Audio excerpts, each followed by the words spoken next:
definition of what we've been talking about so far, called generative AI, it basically is an all-encompassing term to talk about any artificial intelligence that's focus is primarily on the creation of either content, text, images, music, almost anything.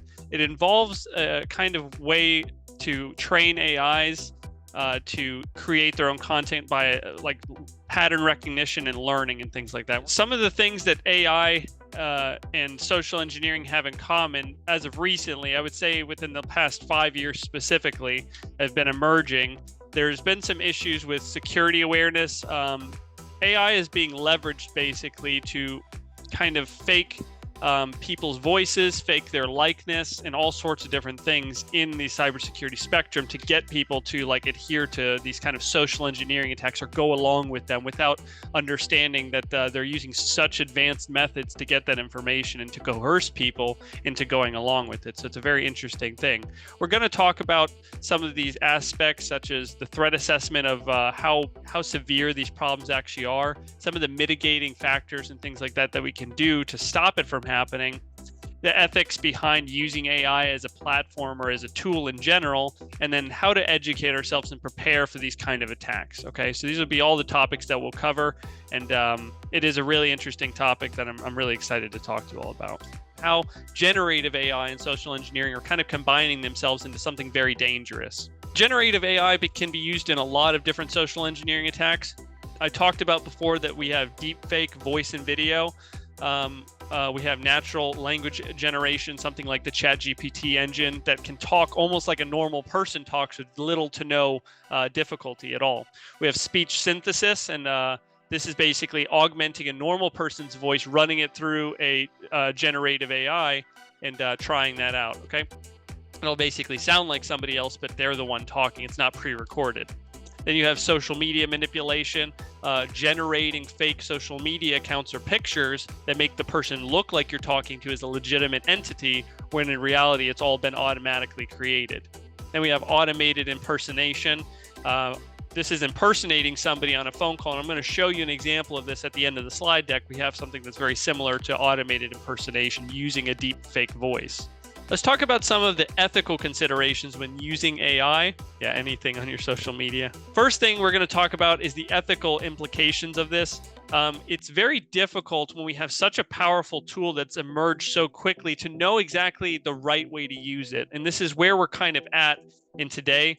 We have manipulation of data and manipulation of things that we need to understand.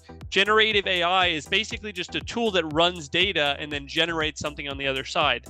Understanding the fact that if the data that's input into it can be that is biased or altered in some way, will present something on the other side that is also biased and unrepresented the proper way. Okay, so understanding that we're using informed consent, understand how something works and understand the implications that it has.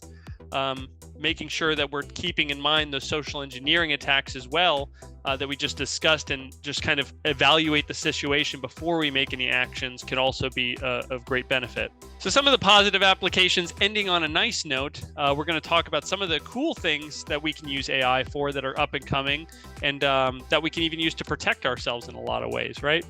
Unveiling the positive applications of generative AI. We can use it for cybersecurity, for red team testing, to automatically try and penetration test our networks to see if there are vulnerabilities that humans could not detect, but an AI could detect. And then we can patch them so they're more in a better defensive posture for these kind of things. The training and education piece, creating training materials or creating any kind of materials for that are more responsive or better models of their former selves to help people learn things faster. In cybersecurity, for instance, there's a lot of coding platforms that actually use generative AI models to explain concepts in better ways or different ways than just primary documentation would allow, which is amazing.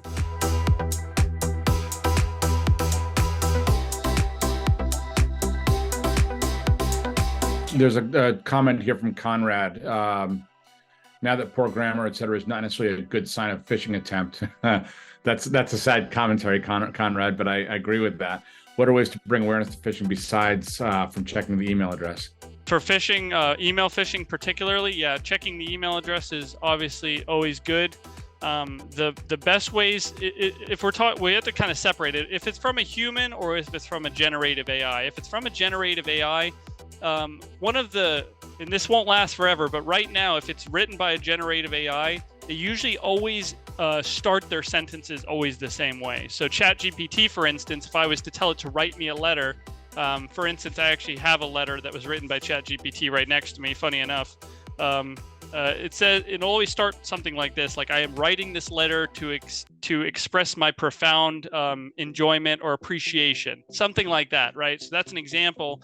That line, no matter what I ask it to write, if I ask it to write me a letter, either positive or negative, it has pretty much two responses that it'll always generate in the beginning.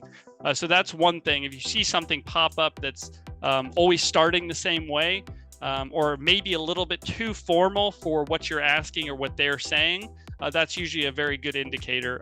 Formality is something that these AI generative models don't really understand much yet. So grammar is a good example, but you can tell something to write it in bad grammar, for instance, too.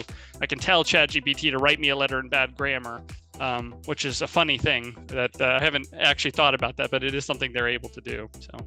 All right. Any other final questions? There's a question for you there.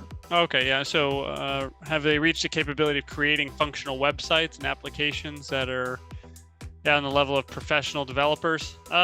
There are AI out there that can write code. Even ChatGPT actually can do this, can write code just with some minor input, although it's not its primary use case. There are other engines that can be used for development for AI models. Now, the ones I've seen are a little rudimentary, but from where they were a year ago, it's crazy how much they've improved. So I would say maybe not yet. They can create websites and they can create applications that can do things, but putting all the pieces together for how we do things as far as development, we're not there yet. Not at all. But I have seen though that these generative models can create basic websites or basic web applications and things like that. That is possible for sure.